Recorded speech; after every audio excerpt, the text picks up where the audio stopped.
It's week 8. Fantasy football's on the way, and we got your top must waiver wire ads right after this.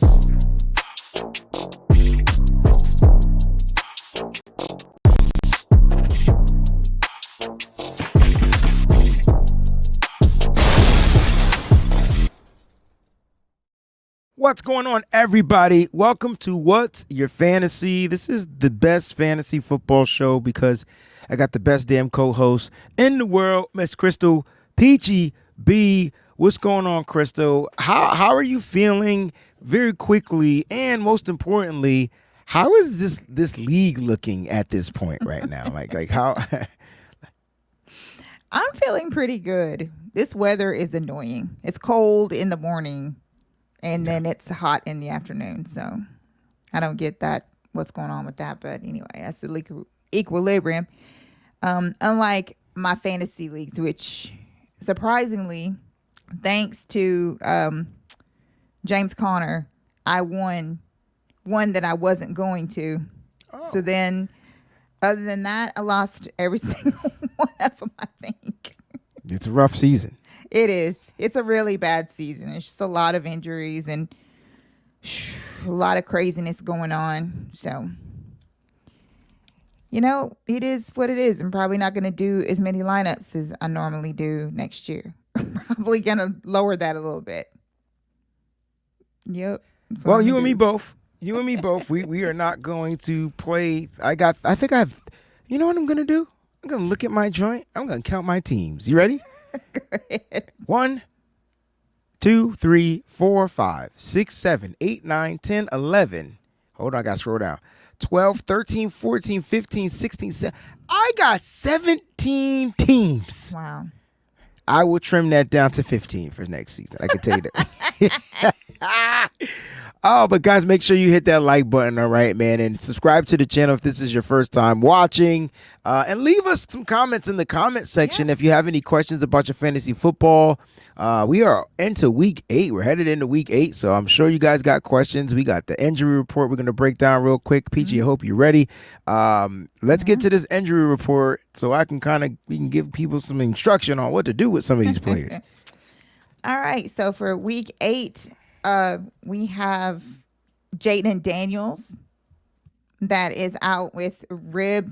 They don't know. They're just going to try to look at him and see. But I know he's not playing this week, so he will not be available for week 8. So keep that in mind.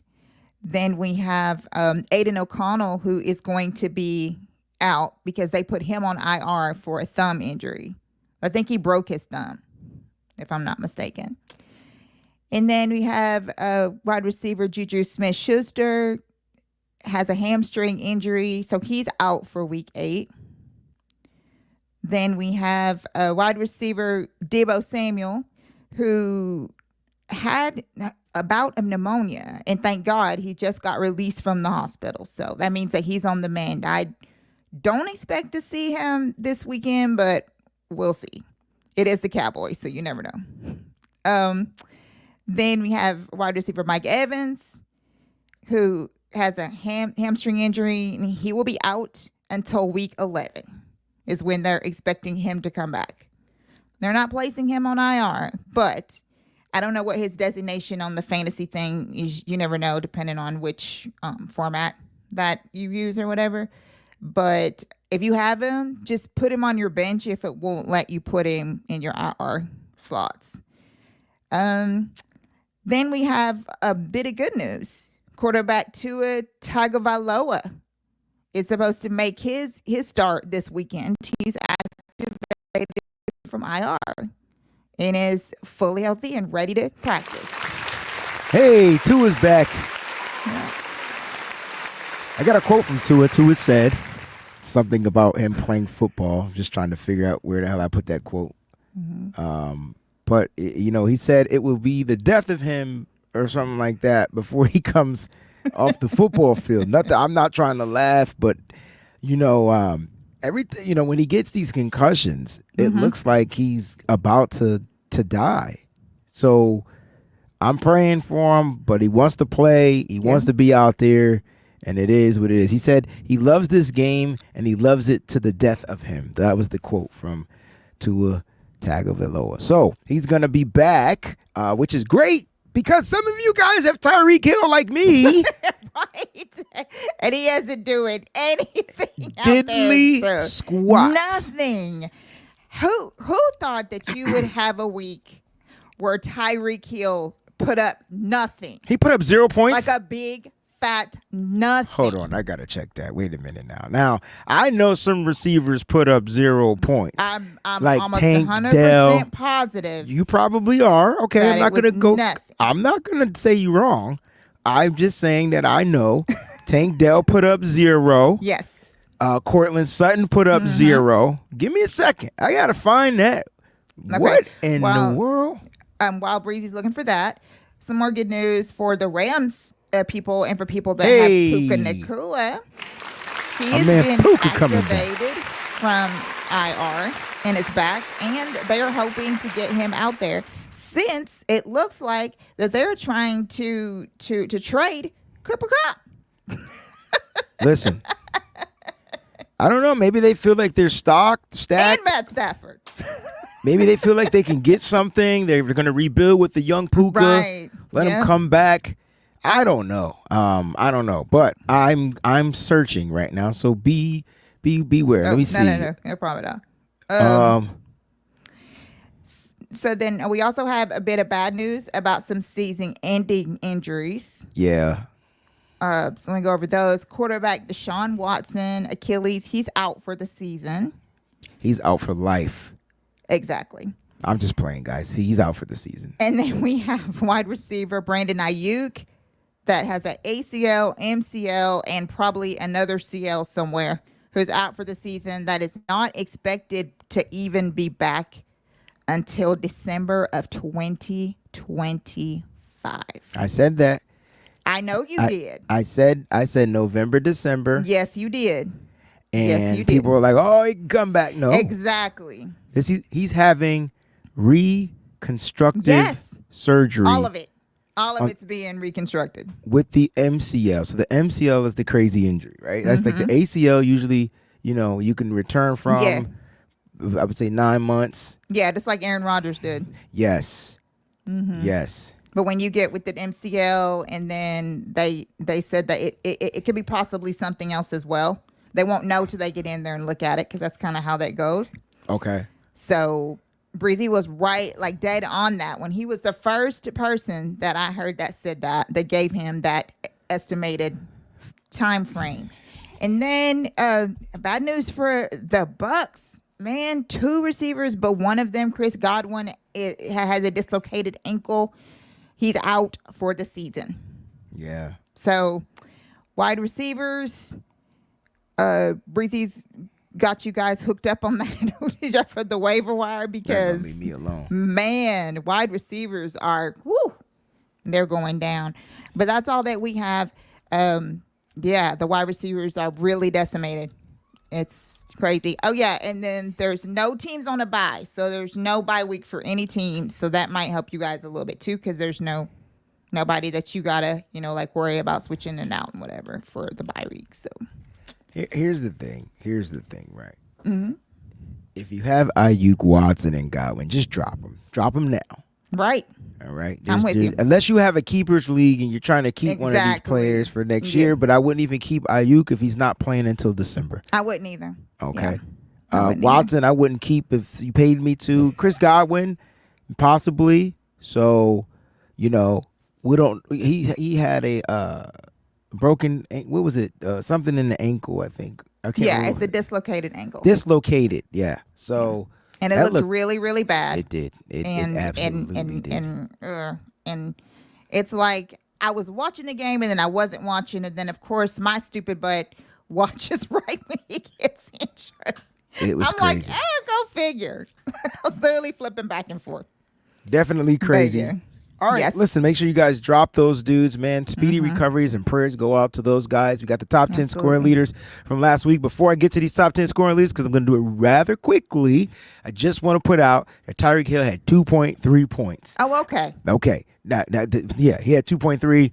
Debo didn't have any points last week. I misspoke. Yeah, man. No. It's cool. It's cool. He must have had a half a piece of a catch. You know what I'm saying? Maybe he just had 2 catches in a PPR. This isn't a PPR, so Right. maybe in a regular league he had 0 2 points. catches, right? You know what's funny? He had 0.3 points. He had 0.3 more points than 49ers receiver Ronnie Bell. I'll leave it at that. Okay. Lamar Jackson threw for 5 touchdowns. He put up 34.4 points last night. He was the number 1 quarterback in fantasy football for week 7. Jahmyr Gibbs is the number 1 running back. Jahmyr Gibbs said, hey, no David Montgomery? Good. Give me the goddamn ball. Yes. He put up 32 points. Rachaad White was the number 3 scorer, running back from Tampa Bay Buccaneers. Here's what's confusing me. I never know when he's going to play. Right. And he put up 29.1 points. He's clearly sitting on my bench, and I'm clearly fuming mad and frustrated. Tampa. Oh, I was mad because they want to go Bucky Irvin, and then they go Rachaad White, and Rachaad White was the one that put up the points. He was number 3, 29.1. Number 4 was Baker Mayfield from the Bucks. He put up 29 points. Number 5, Saquon Barkley, who had a day. Was he the angry run runner from Kyle Brandt? I can't remember. Yes, against his old team. Against his old team. He put the Giants. He put the Giants on their behinds. Sure And he also put up 26.7 points. Number 6, Joe Mixon out of Houston, 26.4 points. Breece Hall, I feel like, finally made this top 10 list from all season. I don't think we've ever mentioned his name. Right. Finally, the Jets are doing something now that they got some receivers there, whatever. They still didn't win, but at the end of the day, he put up 26.1 points. Here's a name I've never seen before in my life. Every time, every season, he is the guy that is available for draft, and I always get him, and then he does nothing, and then I drop him, and now he's put up 12. I'm talking about Javonte Williams. I'm talking about Javonte Williams because I don't know what the Denver Broncos plan to do. They confuse me. Because you never know what the Denver Broncos, because they don't have a plan. They just wing it. They just, whatever Well, works. they need to wing it Whatever's more to working, him. Yeah. and that's what they do. I don't get it. So he was also tied for 7. So there's not an 8. There's a two-way tie for 7. Breece Hall, Javonte Williams. There's a 2-way tie for 9. Amon-Ra St. Brown, wide receiver from the Detroit Lions. He put up 25.2 points.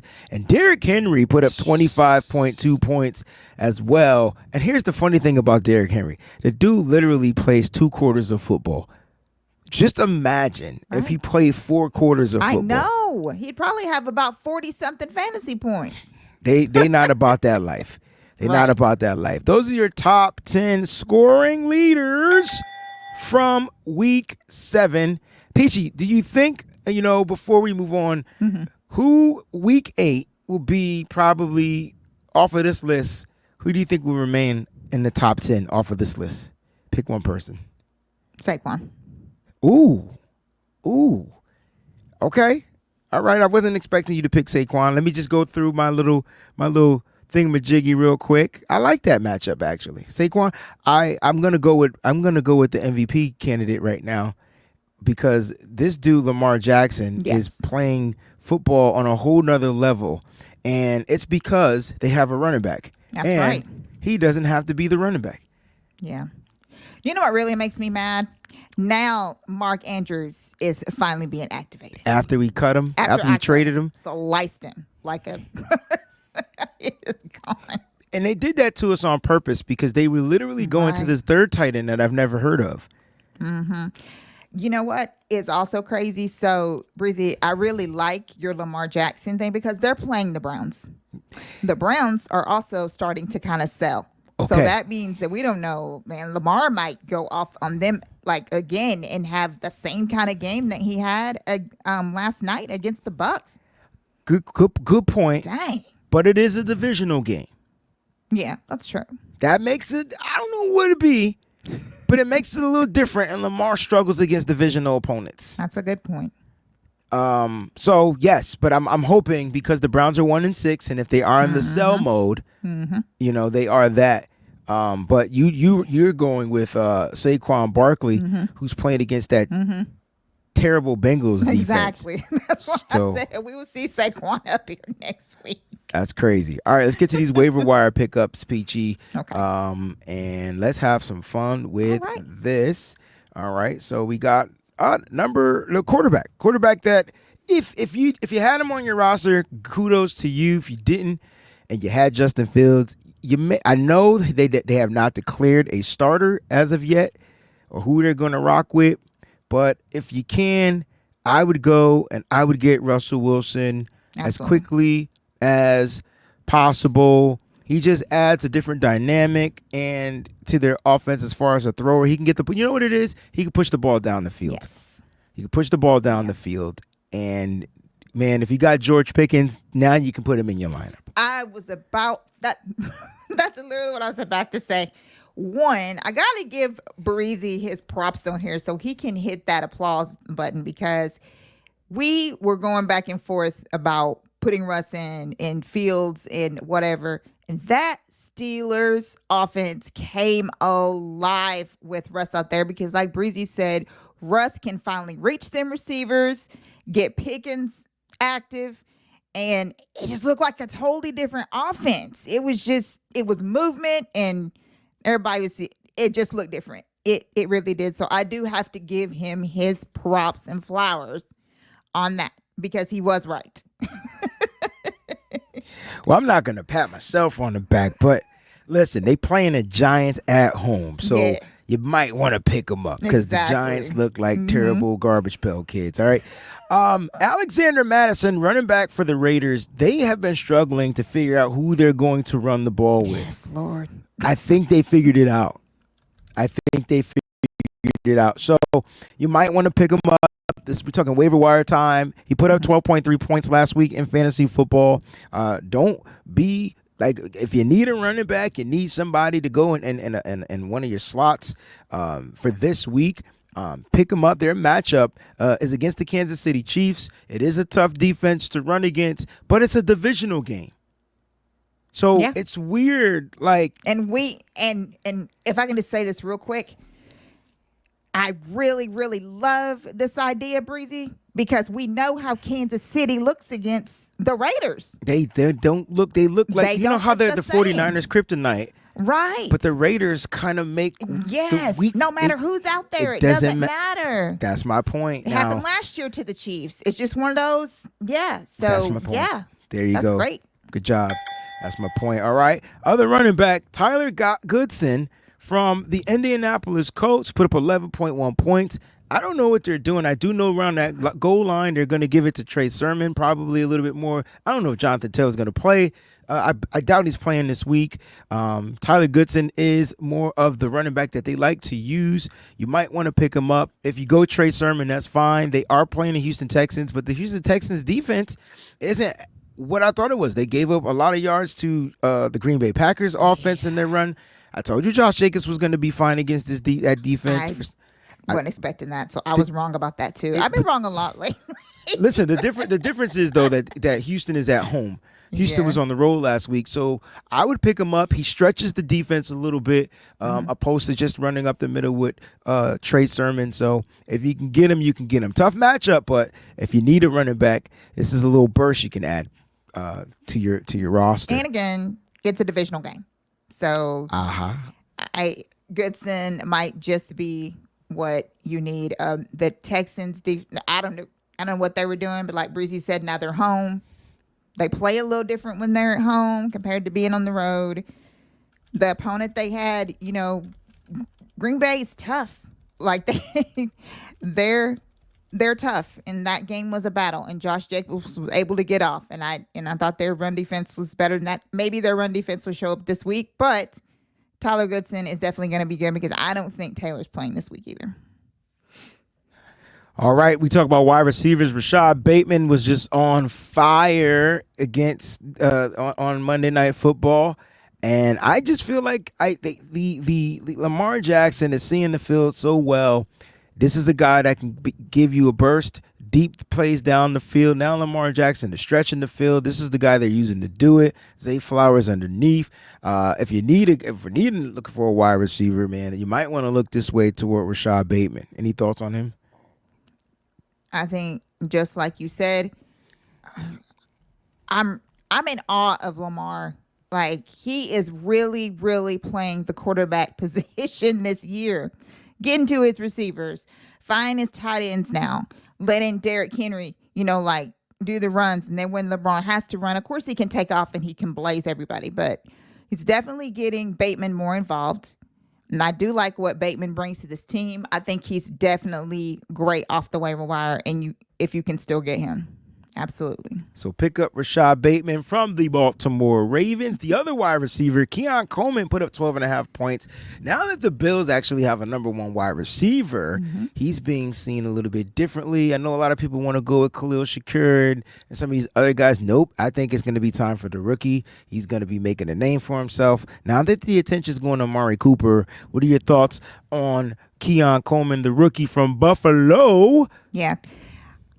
I'm impressed with what Buffalo has going on now that they do have Amari. I think that this is going to free up Josh to be able to get around to all his receivers.